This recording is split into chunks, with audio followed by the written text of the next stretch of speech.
isso e não toma uma atitude? Ah, tá envergonhando a classe. Eu não sei, minha mãe, eu não posso dizer o que eu não vi. Mas eu tenho pra mim que aquelazinha é quem tá provocando ele. Você acha isso mesmo, Dina? É novela. Quando um tá olhando diferente pra Ai, gente, peraí. vai dizer que não sabe. Calma aí. É, os outros podem até não ver, mas a gente volta. Tá pra nascer. A mulher que não tem a capacidade de não ver que o homem não tá olhando pra ela. Não saiu fora. Por que que ficou lá facilitando?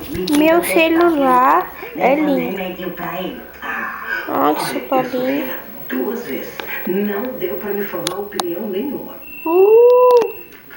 Deixa eu pôr uma musiquinha. Peraí.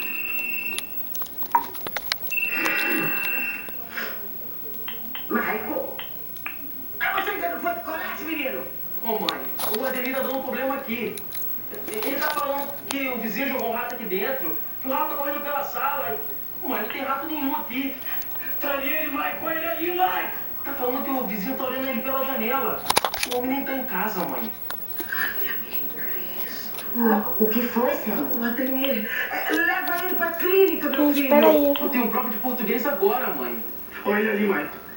Ele quer me pegar, ele quer me pegar. Eu vou pôr uma musiquinha bem legal. Mãe. Escutou? É prova de português.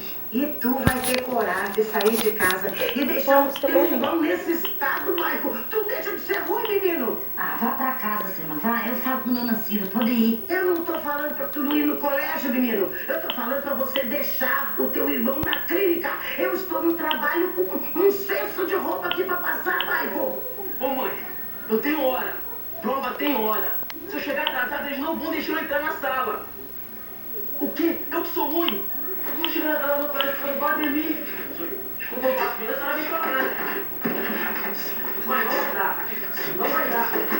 Sai! Sai! Sai! Não, Ademir! Não, Ademir, calma! Aí não! Pô, mãe, ele quase quebrou a televisão. O tempo que tu tá me falando, tu já tá na clínica, bicho ruim. Ah, vai pra casa, Senna.